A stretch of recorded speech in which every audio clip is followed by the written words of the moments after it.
2008 November 26 ಭಾರತೀಯರ ಪಾಲಿಗೆ ಕರಾಳ ದಿನ. ಮುಂಬೈ ತಾಜ್ ಹೋಟೆಲ್ ಮೇಲೆ ನಡೆದ ಭೀಕರ ದಾಳಿ ಇಡೀ ದೇಶವನ್ನೇ ಬೆಚ್ಚಿ ಬೀಳಿಸಿತ್ತು. ಪಾಕಿಸ್ತಾನದಿಂದ ಬಂದ ಉಗ್ರರು Taj hotel, Oberoi, Trident hotel, Chhatrapati Shivaji terminal, Leopold cafe, Mumbai Hyderabad house, Nariman house, Cama ಆಸ್ಪತ್ರೆ ಮತ್ತು ಮೆಟ್ರೋ ಸಿನಿಮಾಗಳನ್ನು ಗುರಿಯಾಗಿಸಿಕೊಂಡು ದಾಳಿ ಮಾಡಿದ್ರು. ಈ ದಾಳಿಯಲ್ಲಿ ಸುಮಾರು 166 ಮಂದಿ ಸಾವನ್ನಪ್ಪಿ 300ಕ್ಕೂ ಅಧಿಕ ಮಂದಿ ಗಾಯಗೊಂಡಿದ್ರು. ಇನ್ನು ಮುಂಬೈಯಲ್ಲಿ ದಾಳಿ ಮಾಡಿದ ಭಯೋತ್ಪಾದಕರು ಮೊದಲು ಪಾಕಿಸ್ತಾನಿ ದೋಣಿಗೆ ಹತ್ತಿ ಆನಂತರ ಮೀನುಗಾರರ ದೋಣಿಯನ್ನ ವಶಪಡಿಸಿಕೊಳ್ಳುತ್ತಾರೆ. ಅದರಲ್ಲಿದ್ದ ಮೀನುಗಾರರನ್ನ ಕೊಲೆ ಮಾಡಿ ಅದೇ ಬೋಟ್ನಲ್ಲಿ ಸಾಸೂನ್ ಡಾಕ್ಸ್ ಮತ್ತು ಬಜ್ವಾರ್ ಪಾರ್ಕ್ ಅನ್ನ ತಲುಪ್ತಾರೆ. ಇವು ಭಾರತದ ಗೇಟ್ ವೇ ಸಮೀಪ ಇವೆ. ಮುಂಬೈಗೆ ಪ್ರವೇಶಿಸಿದ ಬಳಿಕ ಭಯೋತ್ಪಾದಕರು ಬೇರೆ ಬೇರೆ ಸ್ಥಳಗಳ ಮೇಲೆ ದಾಳಿ ಮಾಡಲು ತಮ್ಮ ತಂಡಗಳನ್ನು ಪ್ರತ್ಯೇಕವಾಗಿಸಿಕೊಳ್ತಾರೆ.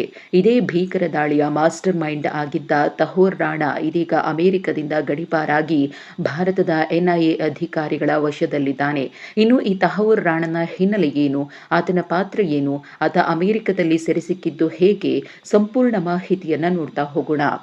ಪಾಕಿಸ್ತಾನ ಮೂಲದ ಕೆನಡಾ ಪ್ರಜೆಯಾಗಿರುವಂತಹ ತಹವೂರ್ ಹುಸೇನ್ ರಾಣಾಗೆ 64 ವರ್ಷ ವಯಸ್ಸು. ಪಾಕಿಸ್ತಾನದ ಪಂಜಾಬ್ ಪ್ರಾಂತ್ಯದ ಚಿಚಾವತ್ನಿ ನಗರದಲ್ಲಿ ಈತ ಜನಿಸಿದ್ದು ವೈದ್ಯಕೀಯ ಅಧ್ಯಯನವನ್ನ ಕೂಡ ಮಾಡಿದ್ದಾನೆ. ನಂತರ ಪಾಕಿಸ್ತಾನ ಸೈನ್ಯದ ವೈದ್ಯಕೀಯ ದಳಕ್ಕೆ ಸೇರ್ಪಡೆಗೊಂಡಿದ್ದ. 1990ರ ದಶಕದ ಉತ್ತರಾರ್ಧದಲ್ಲಿ ರಾಣಾ ಪಾಕ್ ಸೇನೆಯನ್ನ ತೊರೆದು ಕೆನಡಾಗೆ ವಲಸೆ ಹೋಗ್ತಾನೆ. ಅಲ್ಲಿನ ಪೌರತ್ವವನ್ನು ಪಡೆಯುತ್ತಾನೆ. ನಂತರ ಆತ ಅಮೆರಿಕಾಗೆ ತೆರಳಿ ಶಿಕಾಗೋದಲ್ಲಿ ತನ್ನ ವಲಸೆ ವ್ಯವಹಾರವನ್ನ ಫಸ್ಟ್ ವರ್ಲ್ಡ್ ಇಮಿಗ್ರೇಷನ್ ಸರ್ವಿಸ್ ವಹಿವಾಟನ್ನ ಸ್ಟಾರ್ಟ್ ಮಾಡ್ತಾನೆ.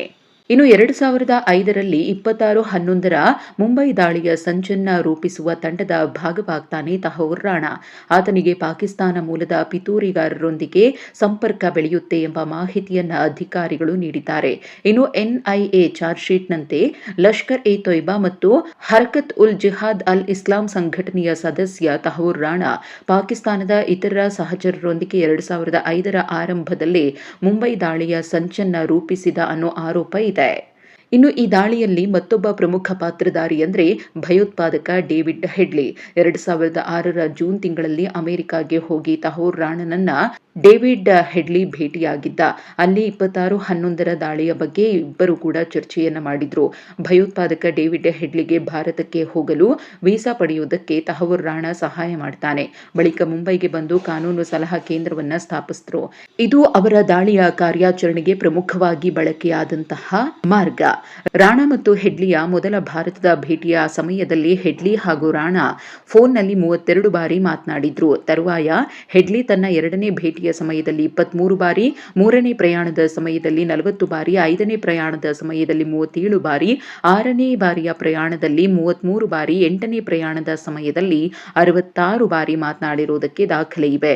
26 ನವೆಂಬರ್ 2008ರ ಭಯೋತ್ಪಾದಕ ದಾಳಿಯ ಮತ್ತೊಬ್ಬ ಸಂಚುಕೋರ ಮೇಜರ್ ಇಕ್ಬಾಲ್ ಜೊತೆ ತಹೋರ್ ರಾಣಾ ಸಂಪರ್ಕದಲ್ಲಿ ಇದ್ದ.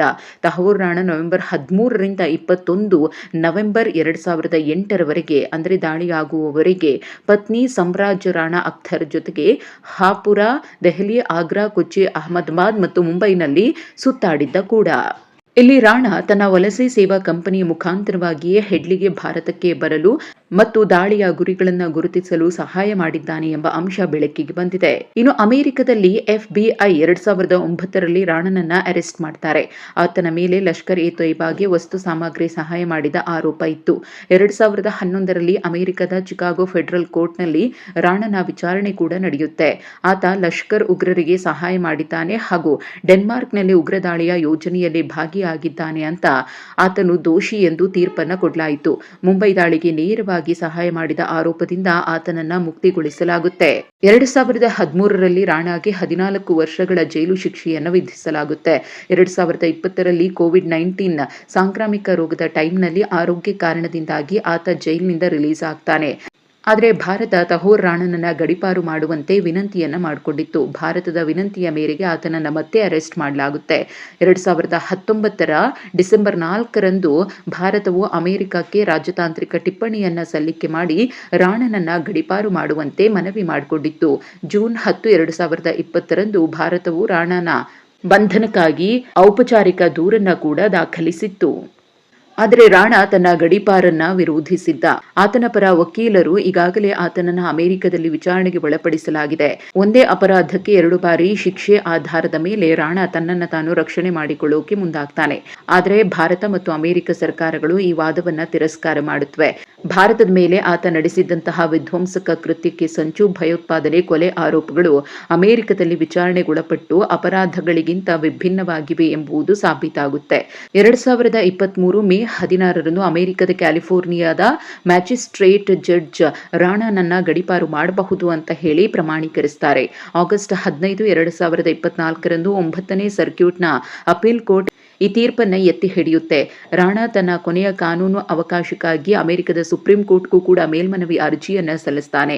ಅವನು ಭಾರತದಲ್ಲಿ ಚಿತ್ರಹಿಂಸೆಗೆ ಒಳಗಾಗಬಹುದು, ಆರೋಗ್ಯ ಸಮಸ್ಯೆಯಿಂದಾಗಿ ಗಡೀಪಾರು ಮಾಡಬಾರದು, ಮರಣದಂಡನೆಗೆ ಇದು ಸಮ ಅಂತ ಹೇಳಿ ವಾದಿಸ್ತಾನೆ. ಆದರೆ ಏಪ್ರಿಲ್ 4, 2025ರಂದು ಸುಪ್ರೀಂ ಕೋರ್ಟ್ ಕೂಡ ರಾಣನ ಮೇಲ್ಮನವಿ ಅರ್ಜಿಯನ್ನ ತಿರಸ್ಕರಿಸುತ್ತೆ.